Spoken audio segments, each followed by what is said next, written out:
You're watching Fugitive Red-Eye, and welcome to yet another new series on the channel. I'm going to be calling this series Takeshi Tuesdays. It's going to function fairly similarly to Smith Saturdays in that there will be an episode every week for the next 10 weeks. Now, I say 10 weeks, but actually it might extend to 12 or higher, depending on if I watch more Takeshi movies between the time that I start the season and the season would naturally end. And the reason for that simply is that I'm going to be reviewing the movies in order, and the order they were released. So first off, not every episode is going to be a movie review. That's one thing that's going to differ between Takeshi Tuesdays and Smith Saturdays. The Smith Saturdays was strictly movie reviews, but Takeshi Tuesdays is going to be much more than that. It's going to be pretty much anything is fair game as long as it's Takeshi focused. For the first episode here, I'm going to do a bit of an introduction to kind of let you guys know who Beat Takeshi is if you're unfamiliar with him. So, Takeshi Kitano, also known as Beat Takeshi, is a Japanese celebrity. I use the vague term Japanese celebrity because this guy has done pretty much everything. He started out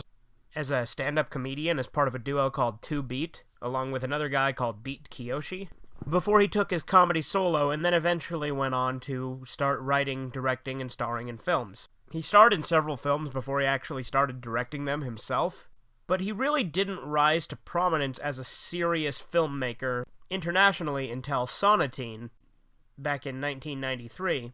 And ironically, it took him even longer to become as big in Japan as a serious filmmaker because, again, everyone still thought of him in Japan as a comedian.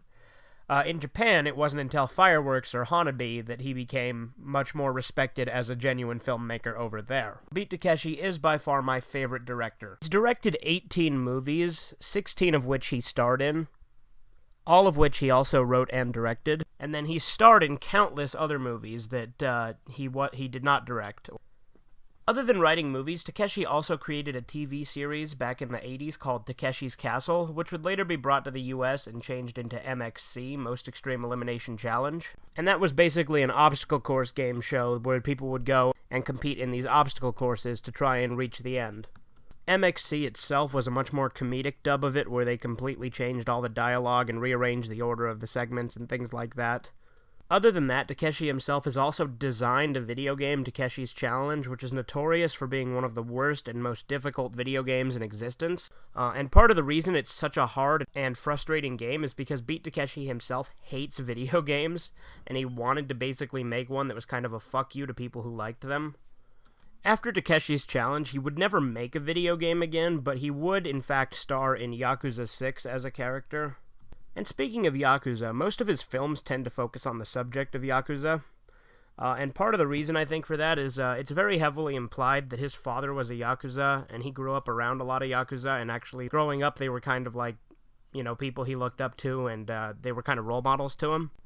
From what I understand, he himself was never a member, but his father was, and he grew up around it, so it's a sort of an environment he's very familiar with. Takeshi has a very distinct style. Typically, his films do feature heavily a lot of violence, but usually it's not till towards the end of the film. He does what is known by many of his fan base as his quote-unquote slow burn. Basically, what he does is he builds up something, and he, keeps going with a universe for a while, building up the characters, and kind of slowly building up a conflict in the background that he doesn't really emphasize until about 2/3 of the way into the film. And, once it erupts, though, it erupts hard, in a big bloodbath where just everything goes to shit. Usually the pacing is quite slow in his movies, but I honestly think that it's really good, and once you're used to his style, it's probably one of its strong points, just because it's very unique. You know when you're watching a Takeshi movie, because it's such a recognizable style. Obviously, like I said, he also typically stars in his films, so that's another dead giveaway, but his style is very, very recognizable. Another thing that typically happens in Takeshi's movies is, for whatever reason, his character always dies. There's only been a couple instances I've seen where his character hasn't died, and I won't say which ones, obviously to avoid spoilers throughout this episode. But needless to say, his character dies a lot. You go on YouTube, and there are plenty of videos that have compilations of all of Takeshi Kitano death reels, things like that, because his characters just die so commonly in his movies. For whatever reason, he just doesn't want himself to survive within his movies, I guess. Which is fine. I think that, honestly, I do like a good tragedy, and I do think that the endings so far that I've seen have been fine. Overall, he usually kills off his main character, which, again, is typically played by himself. Another thing he frequently does is he just doesn't do sequels. He almost never does sequels. The only sequels that I have ever seen that he did were the 2 sequels to Outrage, Beyond Outrage and Outrage Coda. Other than the Outrage trilogy, Takeshi really doesn't do sequels. Other than that, when he makes his movies, he typically tries to insert an element of dark comedy into them, which can be a bit jarring at first if you're not used to it. In his first movie he directed, Violent Cop, there wasn't a whole lot of it, but his second movie, Boiling Point, is what really introduced it, and I do think that was a bit jarring for me to get used to, because I watched those 2 in order. But again, I do think it fits the movies well, and once I got used to it, it's definitely a better element of his style. I do think that some films do tend to focus too much on that in his catalog of movies he has, but I think that overall they fit the tone of the movies really well, and they're definitely a distinguishing part of his style. I've made it a personal goal to collect at least every film he has directed. I'm going to try to get most of them he's been in, but a lot of them have probably not had a US release because he's been in a lot of obscure Japanese-only films that don't even have their own wiki pages, and he's also been in a lot of TV shows, radio shows, things like that, so it's going to be difficult to actually acquire all of the movies he's been in, but I do intend to acquire as many of them as possible, but I do think it is a very real goal for me to collect everything he has directed. Briefly going back to Takeshi's Challenge, the video game he made, I do think that it has definitely a sense of humor about it that also makes it kind of endearing. Again, it's intentionally very frustrating and cryptic and very annoying to beat, but I really enjoy the humor of it, so I think that it's still something worth checking out if you haven't. Obviously, it's not something I recommend sitting down and playing because it's frustrating as hell. I do think if you got the stones for it, then go for it, but you're going to need an online guide to know what the hell you're doing. When his first serious film role picked up in Japan, people went into the theater, and he actually wanted to see what people's reactions in, so he snuck in.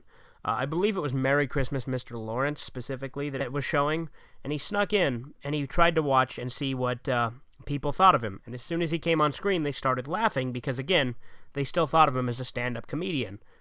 Well, this was kind of heartbreaking to him, because he really wanted to be taken seriously as an actor and director, etc.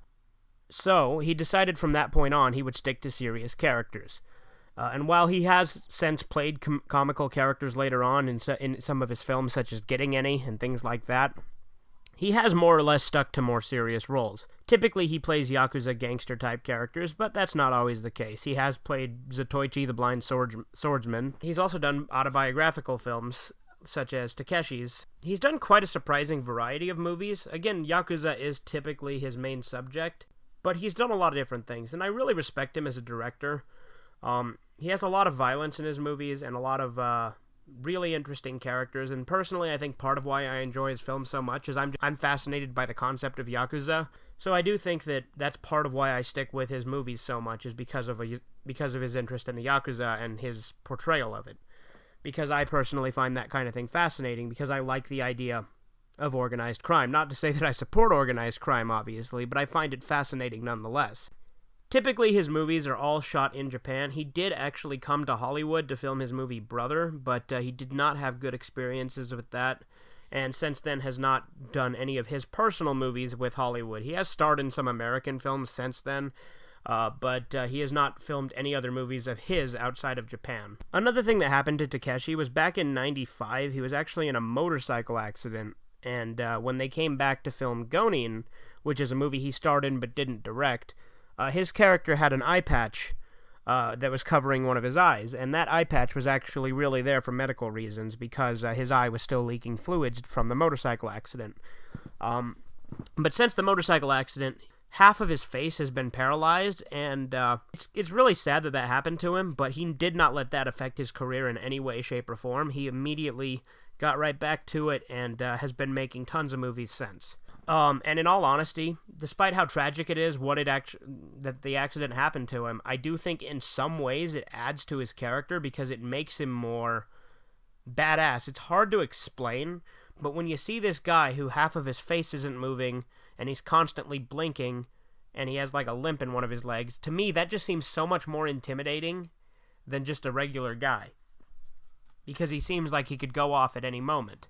Because the blinking he's constantly doing makes his character seem more psychotic. I know that's kind of a weird way to look at it, but if anything, I do think that it adds to his character. And like I said, he didn't let it affect his career in any way, shape, or form, and I'm glad it didn't, because we wouldn't have got any of his other fantastic movies that came out since then. So far, I have not seen a Takeshi movie that I have disliked. I would say so far my favorites are the Outrage trilogy, although I have not yet seen the third one, but I do like the first two, and I have no doubt I'll enjoy the third. Close second would probably be Sonatine. I like that one a lot. My least favorite is probably Boiling Point, just because tonally it's a bit inconsistent, and it just, to me, was a lot more jarring than some of the others, but still an enjoyable film, and like I said, it's definitely one of his. It follows his style perfectly. Anyway, that's kind of my introduction to Beat Takeshi. I personally was introduced to him through MXC back in the 2000s. However, I didn't really get an interest in his films until after I had seen some gameplay of Takeshi's Challenge, and then gotten curious to see what kind of movies he'd been in. And once I'd seen some of his movies, I was hooked. Obviously, I had seen him in movies before, such as Battle Royale, but I didn't really get obsessed with his career until after I knew what Takeshi's Challenge was. But anyway, this has been Fugitive Red Eye, and I'll see you next Takeshi Tuesday. You have a great day. Subscribe to Fugitive Red Eye.